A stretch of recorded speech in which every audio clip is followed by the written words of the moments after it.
இந்த கோவிலோட நுழைவாயில பார்த்தாலே போதுங்க. மலையேறணுங்கிற ஆசை தானாவே மனசுக்குள்ள வந்துரும். இவ்வளவு அழகான இயற்கை எழில் சூழ, ரம்யமான காட்சி தர இந்த தோரண வாயில், ஸ்ரீ பதிமலை பாலமுருகன் கோவிலோட நுழைவாயில் தாங்க. நுழைவாயிலுக்கு முன்னாடியே ஒரு வேல் இருக்கும். அங்க முருகனை வேண்டிக்கிட்டு மலை ஏற ஆரம்பிச்சோம்னா, மொத்தம் 350 படிக்கட்டுகள் இருக்குங்க. சிறியவர்கள் முதல் பெரியவர்கள் வரை எல்லோரும் ஏறக்கூடிய வகையில் தான் இந்த மலைப்பாதை அமைஞ்சிருக்கும். மலையை சுத்தியும் பார்த்தீங்கன்னா, கண்ணு கெட்டின தூரம் வரைக்கும் பசுமையான தென்னை மர காடுகளா தாங்க காட்சியளிக்கும். மலைப்பாதையில ஒரு வற்றாத கிணறு ஒண்ணு இருக்குதுங்க. கடுமையான வறட்சி வந்த போதிலும், இன்னைக்கு வரைக்கும் அந்த கிணற்று நீரானது வற்றாம இருக்குதுன்னு சொல்றாங்க.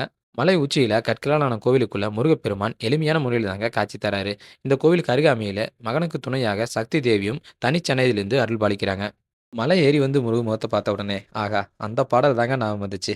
அழகென்ற சொல்லுக்கு முருகா, அழகென்ற சொல்லுக்கு முருகா, உந்தன் அருளன்றி உலகிலே பொருளேது முருகா.